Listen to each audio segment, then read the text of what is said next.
All right, boys and girls, let's continue on with George versus George. We are now up to the year 1774 to 1775. Remember that the British have just closed Boston Harbor.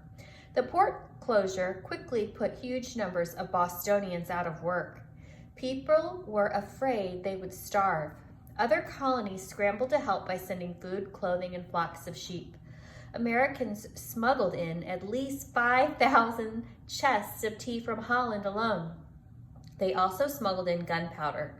Bostonians began to think of war.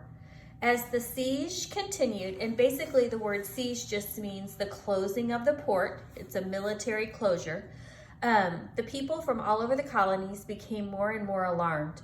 If Boston was in such a sea of trouble, who was to say worse things couldn't happen in Philadelphia or Williamsburg or Charleston? George Washington didn't approve of the Tea Party one bit, but he approved of the punishment even less.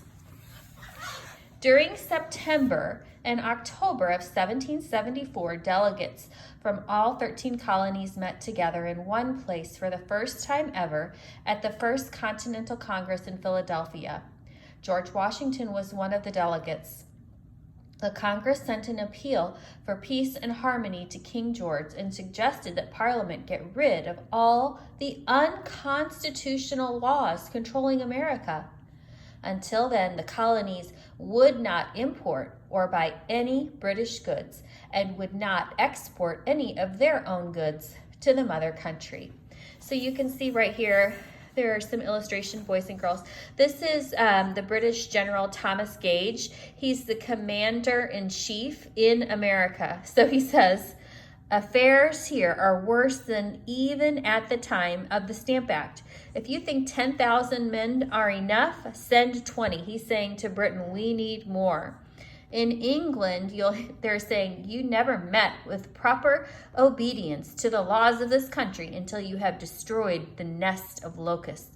So they're saying they have to put a stop to this, that the colonists acting like this is just a bunch of pests misbehaving. All right, so tomorrow we will read a little bit more.